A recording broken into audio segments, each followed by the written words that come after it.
Hello and good morning, good afternoon, or good evening, depending on where you are.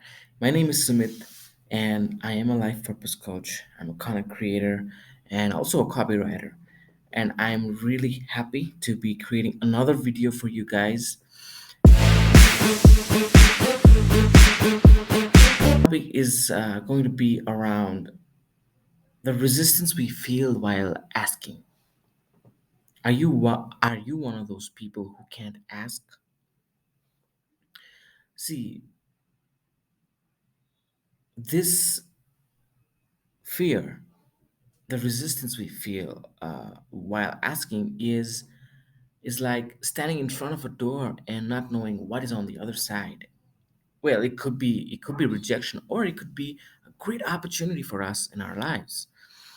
Most often than not, it is this fear of rejection that stops us from taking that opportunity that could exist for us. And when you look at it, asking is everywhere in our lives, in all areas of our lives, whether it's career or asking for a better pay scale, in our relationship, asking for someone out, in our friendships, asking for a favor. It's everywhere. So that's why it's really important that we begin to understand the resistance and what can we do to overcome it. It's really important also because it if we don't do it, we miss opportunities. And most of the things that we imagine in our minds, it's just it's just not real. The magnitude to what we imagine is just absurd. And so that's why it's really helpful when we ask the question, what's the worst that could happen? Even if the outcome is not what we intended to be, we still get something out, learn out of it. And looking at it retrospectively, rejections are actually really important to learn what to do differently. And it's better than just getting just overthinking things. So how do we begin this process? So I have picked a few very successful people who have talked about this. You find them on the internet, but I kind of just mapped it all together, so it could be useful for you. The uh, first concept I liked was from Jack Canfield, who talks about the SWSW principle. He says, "Someone will, some won't. So what? Someone's waiting." So he actually shares his story about all the rejections he and his partner faced while they wanted to get a publisher for the famous book Chicken Soup for the Soul. And even though they got so many no's, they did not let that stop them. And because obviously they believed in the book, so they went on this book convention, and where there were all these publishers, and from after one table after one another table, hearing all those no's, and still on the second day, he says, after 140 publisher approaching 140 publishers, they finally get one who's actually is like, okay, we'll give it a read.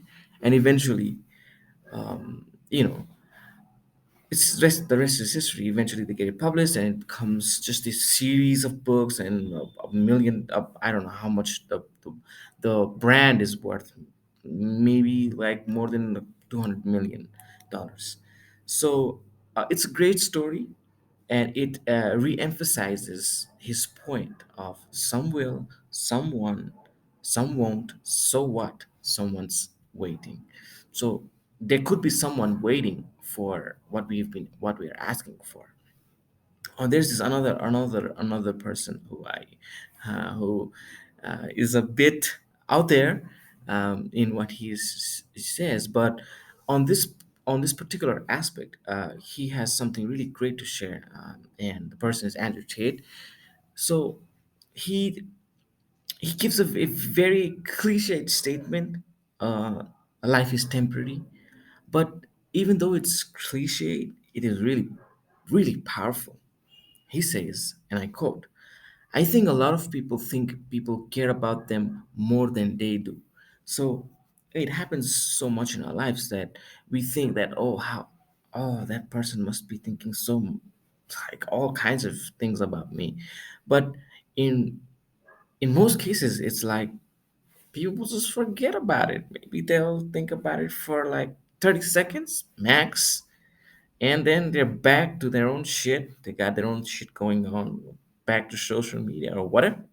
So this whole concept of rejection itself, it really helps us out to just go for another one, go for another round.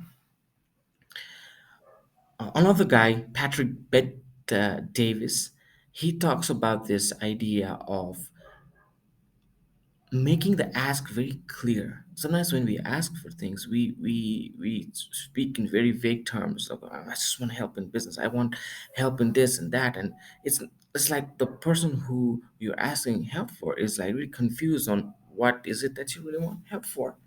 So if we can begin to like make that ask very specific, it's really easy for the other person to say either a yes or a no. I want you to imagine a world where people would ask more and assume less. How would that change our relationships, our career opportunities, or how would that enable us in having, what would that mean for the world? We'd probably live in a more kinder and authentic and a beautiful world, don't you think so? How would working on that this specific behavior change your life? What impacts would you make? Is it- and if you could think about something you want to ask someone, and you could just like write it down on a piece of paper, commit to a time when you're gonna do it, and just do it and see what happens. I recently did something, um, and it turned out really well. Actually, it turned out to be a great opportunity. It's gonna be a quick one. I want to share that story. I think it's gonna be of value. Um, it was one of my past employers who I had worked for, and I had abruptly left that job. And right now, I'm looking for one. Right. So I mean, I had this fear of approaching him once again, asking if he had some work for me, and I had been holding it off. And when I looked at it, it was fear, but on a deeper level, it was also shame and perhaps guilt that I did not commit to that job long enough. But when I just decided to just say hi, start with hi, and when I asked about the opportunity, well, what do you know? He was willing. So just a simple example, and but it's just one yes can really change your life, and I really believe that. And it could take 40 no's for that one yes, but that one yes is really worth all those 44s. So if you liked the video, if you liked the content, comment, subscribe. um, there's a few things that I have put out in the description there. You could download my free PDF. You can book a call with me, and I will be really, really happy that uh, this if this video has found you, and you can extract something valuable out of it. That's a very important value in my life. And thank you so much for listening. I will see you on the next